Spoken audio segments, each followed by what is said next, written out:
നമസ്കാരം പ്രിയപ്പെട്ടവരെ. എല്ലാവരുടെ ഫോണിലും നിർബന്ധമായിട്ടും ഉണ്ടായിരിക്കേണ്ട ഒരു ആപ്പിനെ പറ്റിയിട്ടാട്ടോ ഇന്ന് പറയുന്നത്.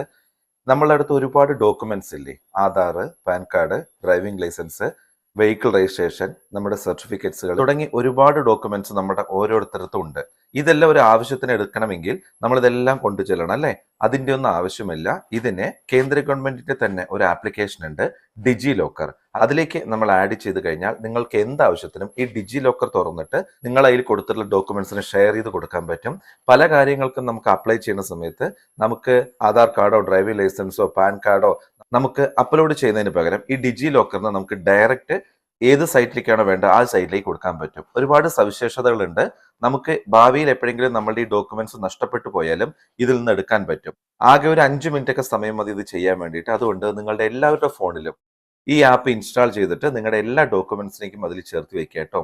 അതിനെ പറ്റിയിട്ടാണ് ഇന്ന് പറയുന്നത്. ആപ്പിന്റെ പേര് ഡിജി ലോക്കർ എന്നുള്ളതാണ്.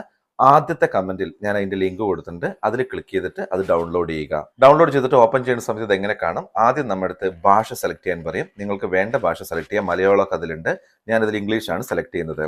എന്നിട്ട് അടുത്ത് വരുന്നതിൽ നെക്സ്റ്റ് നെക്സ്റ്റ് നെക്സ്റ്റ് എന്ന് കൊടുത്തത് അതിന് എന്തൊക്കെ ചെയ്യാന്നുള്ളതാണ് കാണിക്കുന്നത്. അത് കഴിഞ്ഞിട്ട് കണ്ടോ ഗെറ്റ് സ്റ്റാർട്ടഡ് എന്നുള്ളത് കാണും. ഇതെങ്ങനെ ഒരു ഇന്റർഫേസ് ആണ് വരിക. Aadhaar card, PAN card, Covid vaccine, 10ാം class mark sheet, driving licence, അങ്ങനെ കുറെ കാര്യങ്ങൾ, റേഷൻ കാർഡ് കയ്യിൽ വെക്കാൻ പറ്റും. ഇങ്ങനെയുള്ള കാര്യങ്ങളൊക്കെ അതിൽ ആഡ് ചെയ്യാൻ പറ്റും. അതിൽ തന്നെ കാണുന്ന എക്സ്പ്ലോർ മോർ എന്നുള്ളതിൽ പോവുക. പോയി കഴിഞ്ഞാൽ ഓരോ സ്റ്റേറ്റിന്റെ ഓരോ സർവീസുകളെ പറ്റി അതിൽ കാണും. നമ്മളുടെ സ്റ്റേറ്റ് സെലക്ട് ചെയ്യുക. കേരള സെലക്ട് ചെയ്യാണ്. അപ്പൊ അതിൽ വരുന്ന ഒരുപാട് സർട്ടിഫിക്കറ്റുകൾ എന്തൊക്കെ നമുക്ക് ഇതിൽ ആഡ് ചെയ്യാൻ പറ്റും അതെല്ലാം കാണുകയാണ്.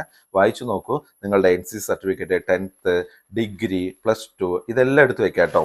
അപ്പൊ അതിൽ താഴത്ത് കാണുന്നത് കണ്ടില്ലേ ഗെറ്റ് സ്റ്റാർട്ടഡ് എന്നുള്ളത്, അതിൽ ക്ലിക്ക് ചെയ്യുക. അപ്പോൾ ഇങ്ങനെ കാണും സൈൻ ഇൻ, ക്രിയേറ്റ് അക്കൗണ്ട്. നമ്മൾ ആദ്യമായിട്ടല്ലേ ക്രിയേറ്റ് അക്കൗണ്ട് കൊടുക്കുക. അതിൽ നിങ്ങളുടെ full name, date of birth, മെയിലാണോ ഫീമെയിൽ ആണോ, മൊബൈൽ നമ്പർ, ഇമെയിൽ ID, പിന്നെ ഒരു 6 ഡിജിറ്റ് സെക്യൂരിറ്റി പിൻ എന്ന് പറയുന്നുണ്ട്. അത് വെച്ചിട്ടാണ് നമുക്കിത് ഓപ്പൺ ചെയ്യാൻ പറ്റുക. 1 2 3 4 5 6 അങ്ങനെ 6 അക്ഷരങ്ങൾ വരണം. അതിൽ നിങ്ങൾക്ക് ഇഷ്ടമുള്ള നമ്പേഴ്സ് കൊടുത്തിട്ട് താഴത്ത് സബ്മിറ്റ് എന്നുള്ളത് കൊടുക്കുക. അപ്പോഴാണ് ഇത് രജിസ്ട്രേഷൻ പ്രക്രിയയിലേക്ക് പോവുക. അങ്ങനെ ചെയ്യുന്ന സമയത്ത് നമ്മൾ കൊടുത്ത ഫോൺ നമ്പറിലേക്ക് ഒരു OTP വരും. ആ OTP കൊടുത്ത് സബ്മിറ്റ് ചെയ്യുക. എന്നിട്ട് നിങ്ങളുടെ ആദ്യം അതിൽ ചോദിക്കുക ആധാർ നമ്പർ ടൈപ്പ് ചെയ്യാനാണ്. നിങ്ങളുടെ ആധാർ നമ്പർ ടൈപ്പ് ചെയ്ത് കൊടുക്കുക. എന്നിട്ട് നെക്സ്റ്റ് എന്ന് കൊടുത്തു കഴിഞ്ഞാൽ ആധാർ നമ്പർ ലിങ്ക് ചെയ്തിട്ടുള്ള മൊബൈലിലേക്ക് ഒരു OTP വരും. ആ OTP അവിടെ ടൈപ്പ് ചെയ്ത് കൊടുത്തിട്ട് സബ്മിറ്റ് കൊടുത്തു കഴിഞ്ഞാൽ ദാ ഇങ്ങനെ കാണും. അപ്പൊ നമ്മളുടെ ആധാർ കാർഡാണ് ഇനി അവിടെ ആദ്യമായിട്ട് ലിങ്ക് ചെയ്യേണ്ടത്. അതുകൊണ്ട് നമ്മൾ ആധാർ കാർഡ് എന്നുള്ളത് കാണുന്നുണ്ടല്ലോ, അതിൽ ക്ലിക്ക് ചെയ്യാം. അപ്പോൾ ഇങ്ങനെ പോകും. ഐ അഗ്രി എന്നുള്ളത് കൊടുക്കുക. അതിനുശേഷം വീണ്ടും ഒരു OTP നിങ്ങളുടെ മൊബൈൽ നമ്പറിലേക്ക് വരും. ആ OTP ടൈപ്പ് ചെയ്ത് കൊടുത്തു കഴിഞ്ഞാൽ ആധാർ അവിടെ ആഡ് ആയി. വളരെ സിമ്പിൾ അല്ലേ? ഇതേപോലെ നിങ്ങൾക്ക് എന്തും ആഡ് ചെയ്യാം കേട്ടോ. ഞാൻ ഇവിടെ കാണിക്കുന്നത് പാൻ കാർഡും കൂടെ എങ്ങനെ ലിങ്ക് ചെയ്യുക എന്നുള്ളതാണ്. അപ്പൊ താഴത്ത് കണ്ടോ കോവിഡ് വാക്സിൻ സർട്ടിഫിക്കറ്റ്, അങ്ങനെ ഒരുപാട് സംഭവങ്ങൾ വരും. അതിൽ ക്ലിക്ക് ചെയ്താൽ മാത്രം മതി. ഞാനിവിടെ പാൻ വെരിഫിക്കേഷൻ കൊടുക്കുകയാണ്. മുകളിൽ കണ്ടോ പാൻ ഇൻകം ടാക്സ് ഡിപ്പാർട്ട്മെന്റ് എന്ന് വരുന്നത്, അതിൽ ക്ലിക്ക് ചെയ്യാം. അപ്പൊ നമ്മളുടെ ഡീറ്റെയിൽസ് അതിൽ വരും. പാൻ നമ്പറും പാൻ കാർഡിൽ എന്താണ് പേര് അതും കൊടുക്കുക. അതും കൊടുത്തു കഴിഞ്ഞാൽ അതാ നോക്കൂ, പെട്ടെന്ന് പാനും അവിടെ ആഡായി. ഇനി ആ പാൻ കാർഡ് എന്നുള്ളതിൽ ക്ലിക്ക് ചെയ്യണം. നോക്കൂ, അപ്പോൾ ഇത് ഇങ്ങനെയാണ് വരിക. ഇതിൽ കണ്ടോ ഡിജി ലോക്കർ വെരിഫൈഡ് അവരുടെ കാണുന്നത്. എന്നിട്ട് അതിൽ കണ്ടോ ഒരു ഷെയർ ബട്ടൺ, അതിലൂടെ ക്ലിക്ക് ചെയ്ത് കഴിഞ്ഞാൽ നമുക്ക് ഡയറക്റ്റ് ഷെയർ ചെയ്യാനും പറ്റും കേട്ടോ. അത് കാണിച്ചു തരാം. അതിനുശേഷം ബാക്കിലേക്ക് പോയിട്ട് ഇതാണ്ടോ ഞാൻ ആഡ് ചെയ്യുന്നത് വെഹിക്കിൾ രജിസ്ട്രേഷൻ ആണ്. കാരണം നമുക്ക് പലപ്പോഴും വണ്ടിയുടെ രജിസ്ട്രേഷൻ കാർഡ് കാണിക്കേണ്ടി വരും. അതിൽ ക്ലിക്ക് ചെയ്യുമ്പോൾ ഇത് എങ്ങനെ വരും? അതിൽ നമ്മൾ രജിസ്ട്രേഷൻ നമ്പറും ചേസിസ് നമ്പറും കൊടുക്കുക. അത് നിങ്ങളുടെ ആ രജിസ്ട്രേഷൻ കാർഡിൽ ഉണ്ടാകും. വണ്ടിയുടെ ബുക്കും പേപ്പർ എന്ന് പറയില്ല, അതിലുണ്ടാകും. ആ ചേസിസ് നമ്പറും കൊടുത്ത് സബ്മിറ്റ് കൊടുത്തു കഴിഞ്ഞാൽ നമ്മളുടെ വണ്ടിയുടെ രജിസ്ട്രേഷൻ കാർഡ് അവിടെ വരും. കണ്ടില്ലേ? ഇങ്ങനെ കാണും രജിസ്ട്രേഷൻ ഓഫ് വെഹിക്കിൾസ്. അപ്പൊ നേരെ നിന്ന് എന്തെങ്കിലും ചെക്കിങ് കാര്യങ്ങളുണ്ടെങ്കിൽ ഇതൊന്ന് എടുത്തു കൊടുത്താൽ മതി. കയ്യിൽ ക്യാരി ചെയ്യേണ്ട കാര്യമില്ല. ഓപ്പൺ ചെയ്യുമ്പോൾ കണ്ടോ ഇത് ഇങ്ങനെ വരും. ഇത് നമുക്ക് ഡയറക്റ്റ് ഷെയർ ചെയ്യാനും പറ്റും കേട്ടോ. വാട്സപ്പിലേക്കോ മെയിൽ IDക്കോ ഷെയർ ചെയ്ത് കൊടുക്കാനും പറ്റും. അങ്ങനെ ഒറ്റ ക്ലിക്കിൽ അതും കൂടെ നടക്കും. ഇനി എന്താ ആഡ് ചെയ്യേണ്ടത്? ഇനി റേഷൻ കാർഡും കൂടെ ഒന്ന് ആഡ് ചെയ്ത് നോക്കാം അല്ലെ. ഇതപ്പോൾ ഞാൻ റേഷൻ കാർഡിൽ ക്ലിക്ക് ചെയ്യാണ്. അപ്പോൾ സിവിൽ സപ്ലൈസ് ഡിപ്പാർട്ട്മെന്റ് കാണാൻ അതിൽ കേരള സെലക്ട് ചെയ്യാം. എന്നിട്ട് ആധാർ നമ്പർ കൊടുക്കുക. പേര് അവിടെ ഓൾറെഡി വരും. എന്നിട്ട് സബ്മിറ്റ് കൊടുത്താൽ മാത്രം മതി. ആരുടെയാണോ ചെയ്ത് ആ പേരിലുള്ള റേഷൻ കാർഡും അവിടെ ആഡ് ആയി കഴിഞ്ഞു. കണ്ടോ താഴത്ത് റേഷൻ കാർഡ് എന്നുള്ളത് കാണുന്നത് കണ്ടോ? അതിൽ ക്ലിക്ക് ചെയ്താൽ ഇതെങ്ങനെ കാണും. ഇനി താഴത്ത് കണ്ടോ മെനുവിൽ പോയി കഴിഞ്ഞിട്ട് my profile, my account, nominee അങ്ങനെയുള്ള കാര്യങ്ങളും അവിടെ എല്ലാം പോയിട്ട് നോക്കുക. നിങ്ങൾക്ക് വേണമെങ്കിൽ ആഡ് ചെയ്യാം. ഫോൺ നമ്പർ, ഇമെയിൽ ID ഒക്കെ ആഡ് ചെയ്യാനുള്ള സൗകര്യങ്ങളൊക്കെ അവിടെ ഉണ്ട്. നോമിനിയെയും ആഡ് ചെയ്യാൻ പറ്റും. പിന്നെ അതിൽ നോക്കിക്കഴിഞ്ഞാൽ നമ്മൾ അവിടെ എന്തൊക്കെ ഇപ്പൊ ചേർത്തുള്ളത്, ഞാനിപ്പോൾ Aadhaar card, PAN card, vehicle registration, പിന്നെ റേഷൻ കാർഡ് ഇതെല്ലാം ആഡ് ചെയ്ത് കഴിഞ്ഞു. ഇനി നമുക്ക് ഇത് എങ്ങനെ സെൻഡ് ചെയ്യാന്നുള്ളത് നോക്കാം. അതിൽ പാൻ കാർഡ് അതിൽ ഞാൻ ക്ലിക്ക് ചെയ്യണം.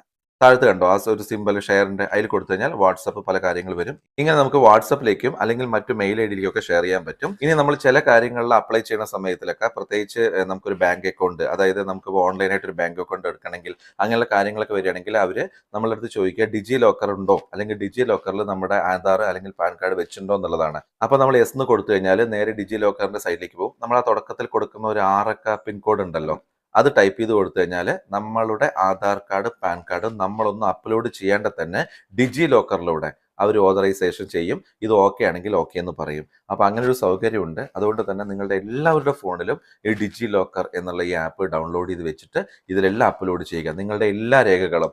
കാരണം പലപ്പോഴും പലരും പറയാറുണ്ട് ആധാർ നഷ്ടപ്പെട്ട എന്ത് ചെയ്യും, പാൻ കാർഡ് നഷ്ടപ്പെട്ട എന്ത് ചെയ്യും, ഇങ്ങനെ പല കാര്യങ്ങൾ പറയാറുണ്ട്. ഇങ്ങനെ ഇതിൽ വെച്ച് കഴിഞ്ഞാൽ ഒന്നും നഷ്ടപ്പെടില്ല. ഇനി നിങ്ങൾക്ക് അഥവാ പാസ്വേഡ് മറന്നാലും ഒക്കെ നമുക്ക് ഫോർഗോട്ട് കൊടുത്തിട്ട് നമ്മുടെ മൊബൈൽ നമ്പർ ഉണ്ടെങ്കിൽ നമുക്ക് അതിലേക്ക് പാസ്വേഡ് വരികയും ഈ ഡിജി ലോക്കറിൽ നിന്നെല്ലാം ആക്സസ് ചെയ്യാൻ പറ്റുകയും ചെയ്യും. വളരെ നല്ലൊരു ആപ്പാണ്. പലർക്കും ഇതിനെപ്പറ്റി അറിയായിരിക്കും. അറിയാത്തവർ എന്തായാലും ഇത് ഡൗൺലോഡ് ചെയ്തിട്ട് ചെയ്യുക. നിങ്ങൾ എല്ലാവരും ചെയ്യുമല്ലോ. കാരണം ഇന്നത്തെ കാലത്തൊക്കെ ഇത് ആവശ്യമാണ്.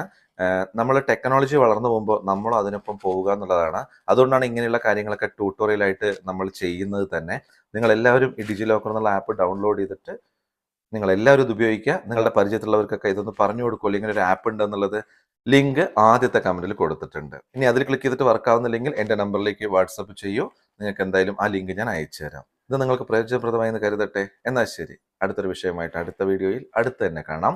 ലോകാ സമസ്ത സുഖിനോ ഭവന്തു.